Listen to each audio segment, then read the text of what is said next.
सरकार को मुबारक हो कि सरकार ने बनारस वाले मिश्रा को जो है जेल भेज दिया। जिन लोगों ने अंग्रेजों की गुलामी की, जिन लोगों ने अंग्रेजों के लिए काम किया, जिन लोगों ने अंग्रेजों की मुखबिरी की, आज वो शासक बने हुए हैं तो अंग्रेजों का ही कानून लागू करेंगे, अंग्रेजों की ही बात करेंगे। राम भद्राचार्य, इसकी आंखें जन्म से अंधा है ये व्यक्ति, और इस तरीके के बयान देता है। इसने बयान दिया, ऐसे भाषा का इस्तेमाल कर रहे, जो भाषा है हरीश मिश्रा बनारस वाले इस्तेमाल कर रहे, वही आप। तो मिश्रा जी के लिए लखनऊ में भी हम लोग ज्ञापन देंगे और आंदोलन करने का काम करेंगे। अच्छा, आप आंदोलन करेंगे मिश्रा जी के लिए? बिल्कुल करेंगे। इतना बदनाम कभी कुंभ नहीं हुआ जितना इस बार कुंभ दोस्तों, राम मनोहर लोहिया जी का एक कही हुई शब्द आपने सुना होगा कि जब सड़कें सूनी हो जाएंगी तो सदन जो है वो आवारा हो जाएगा। कुछ इसी तरह जब सरकार की आंखों में आंखें डालकर सवाल पूछने वाले हरीश मिश्रा सवाल पूछ रहे थे तो ये बात सरकार को हजम नहीं हुआ, और जब सरकार को बातें ही नहीं हजम होगा तो उसका जो जगह है, उस व्यक्ति का जो जगह होगा वो जेल होगा। मुबारक हो, बनारस वाले मिश्रा को जो है जेल भेज दिया है। इस पर ज्यादा बात करने के लिए हमारे साथ किसान नेता जो बेबाकी से हमेशा अपनी बात रखते हैं और शोषित वंचित समाज की बात करते हैं, और कहीं ना कहीं बनारस वाले मिश्रा जी भी जो है वो शोषित वंचित की बात करते थे। तो इसीलिए हमने सोचा क्यों ना मनीष यादव से ही इस पर बात कर ले। मनीष यादव, कैसे देख रहे हैं जिस तरीके से हरीश मिश्रा को गिरफ्तार करके जेल भेज दिया गया? सबसे पहले बहुत बहुत धन्यवाद आपको कि आप दबे कुचले वंचितों की आवाज उठाते रहते हैं। आपके चैनल को, आपके चैनल की पूरी टीम को बहुत बहुत धन्यवाद। रही बात मिश्रा जी की, मिश्रा जी अकेले नहीं है। मिश्रा जी के जैसे तमाम लोग जो सरकार की आंख में जो रेती नहीं होती वो बने हुए हैं, सरकार की आंखों में दर्द हो रही, चुभ रहे हैं हम जैसे लोग, मिश्रा जी जैसे लोग। तो सरकार चाह रही है किसी तरीके से, अनैतिक तरीके से पुलिस प्रशासन के द्वारा, मुकदमों के द्वारा इन लोगों को डराया जाए। एक सवाल आपने और किया कि सड़कें, संसद की बात आपने की लोहिया जी के। सड़क अगर सूनी हो जाएगी तो संसद आवारा हो जाएगी। ये हमारा, जब तक देखिए देश का मजदूर, किसान और नौजवान जब तक एकजुट रहेगा तब तक ना तो संसद को आवारा होने दिया जाएगा और ना ही सड़कों को सूना होने दिया जाए। अगर जरूरत पड़ेगी, मिश्रा जी की गिरफ्तारी अनैतिक तरीके से हुए, देश में हर व्यक्ति को लोकतांत्रिक तरीके से अपनी बात बेबाकी से रखने को समर्थन मिला हुआ है, और संविधान में इन सब चीजों का की जगह है कि कोई भी व्यक्ति अपनी बात रख सकता है और अपनी बात उठाने के लिए लगातार वो जो है लोकतांत्रिक तरीके से धरना प्रदर्शन, आमरण अनशन, भूख हड़ताल और सड़कों पर प्रदर्शन कर सकता है। लेकिन सरकार अंग्रेजों को पीछे छोड़कर किसानों, मजदूरों, नौजवानों, गरीबों को, वंचितों को, महिलाओं को, छात्रों को, सभी को प्रताड़ित करके बारी बारी से सबको ठीक करने का काम कर रही है। और सबसे बड़ी बात मनीष यादव जी है कि जगत गुरु राम भद्राचार्य पर अभद्र टिप्पणी की थी, तब जाकर कथित भाजपा नेता ने एफआईआर दर्ज कराई। नहीं, देखिए उसके लिए हम जैसे लोग, मैं मिश्रा जी को भी इसके लिए दोषी मानता हूँ, मनीष यादव खुद इसके लिए दोषी हैं, और तमाम पिछड़े, वंचित, दलित इसके लिए दोषी मैं इनको मानता हूँ। राम भद्राचार्य, इसकी आंखें जन्म से अंधा है ये व्यक्ति, और इस तरीके के बयान देता है। इसने बयान दिया, ऐसे भाषा का इस्तेमाल कर रहे, जो भाषा जो है हरीश मिश्रा बनारस वाले इस्तेमाल कर रहे, वही आप इस्तेमाल कर रहे। अच्छा, जिसकी आंखें नहीं उसको क्या बोलेंगे आप? उसको दिखाई दे रहा है ये बोले नहीं उसकी आंखें हैं, यही तो कहेंगे। उसके जन्म से वो अंधा व्यक्ति है, लेकिन उसके मन में इतने के विचार, उन्होंने चलिए बैकवर्ड और दलितों को छोड़ दिए, उसने ब्राह्मणों में 3 जातियों को, मिश्रा जी और पलाने पता नहीं किन किन लोगों को, पाठक, इनको बताया कि ब्राह्मण समाज से इनको बहिष्कृत करना चाहिए, इनके घर की बेटियों के साथ शादी नहीं करना चाहिए।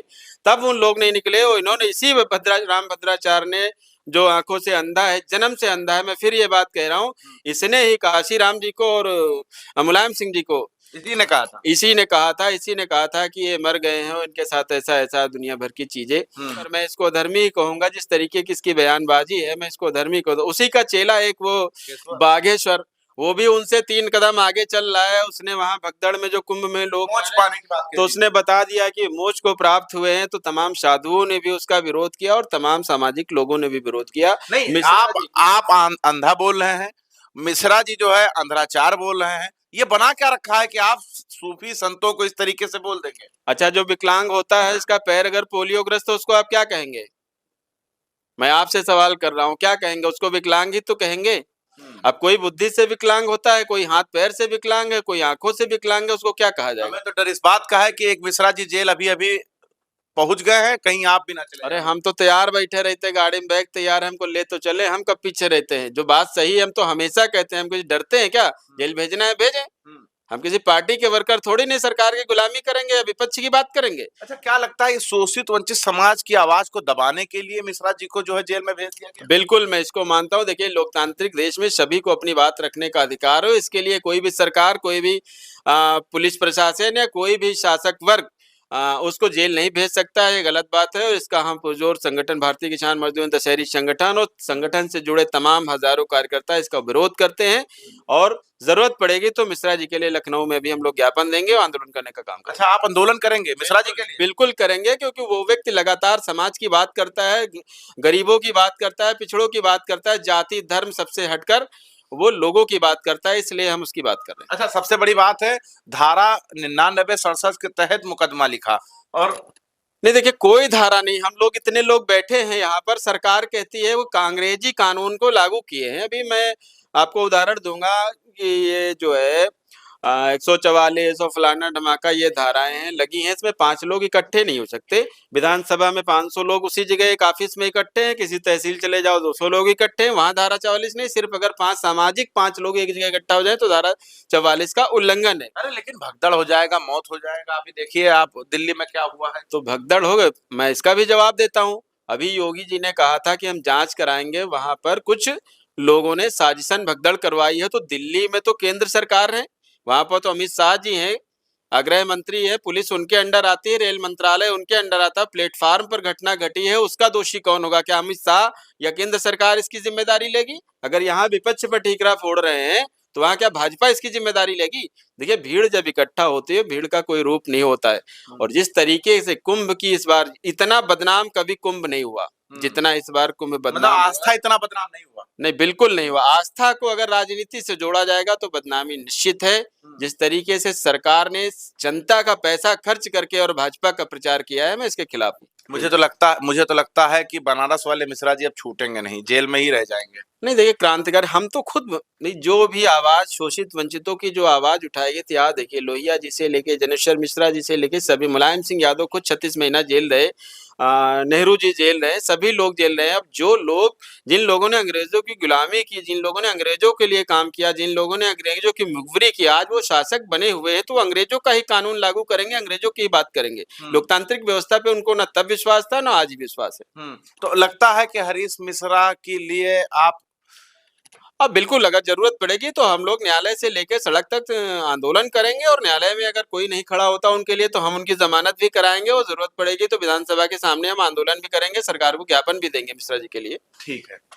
तो हमारे साथ जो मौजूद हैं और जिनसे हम बात कर रहे थे, मनीष यादव जी हैं, जो किसानों के नेता हैं और साथ ही साथ शोषित वंचित समाज की बात हमेशा करते हैं।